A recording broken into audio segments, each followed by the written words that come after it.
महाराष्ट्रामध्ये ज्या पद्धतीनं भारतीय जनता पार्टीने फोडाफोडीचं राजकारण केलं, त्याचबरोबर जे शेतकऱ्यांचे प्रश्न होते त्या भारतीय जनता पार्टीने या महाराष्ट्रातील कापूस उत्पादक शेतकऱ्याला भाव दिला नाही, सोयाबीन उत्पादक शेतकऱ्याला भाव दिला नाही, अनेक भागामध्ये कांदा होतो त्या कांद्याला भाव दिला नाही, संत्रा मोसंबी या फळाला सुद्धा भाव दिला नाही। अशा पद्धतीनं या भारतीय जनता पार्टीने जो शेतकऱ्यावर अन्याय केला आणि त्याचबरोबर फोडाफोडीचं राजकारण केलं आणि त्याचबरोबर भारतीय जनता पार्टीने अजित पवारांना बरोबर घेऊन जे पवार साहेबांवर त्यांचं घर फोडण्याचं काम केलं, या सर्व गोष्टी या महाराष्ट्रातील जनतेला आवडल्या नाही।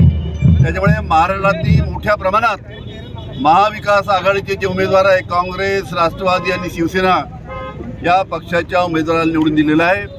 आमच्या विदर्भामध्ये वर्धा लोकसभा मतदारसंघामध्ये राष्ट्रवादी काँग्रेस पक्षाचे शरद पवार साहेबांचे गटाचे जे उमेदवार होते महाविकास आघाडीचे अमर काळे यांना या लोकसभा मतदारसंघातील 6च्या 6 मतदारसंघातील जनतेने त्यांना आशीर्वाद देऊन निवडून त्यांना दिलेला आहे। अजून थोडा निकाल लागायचा आहे, पण ज्या पद्धतीनं त्यांचा जो मताधिक्य पुढे आहेत, जवळजवळ 80,000च्या मताधिक्याने सध्या ते पुढे आहेत। शेवटचे 1-2 राऊंड बाकी आहेत। त्याच्यामुळे ज्या पद्धतीनं या 6 मतदारसंघातील लोकांनी अमर काळे यांना आशीर्वाद दिला आणि जे मतदान केलं त्याबद्दल मी या मतदारसंघातील सर्व जनतेचं मी मनापासून आभार मानतो।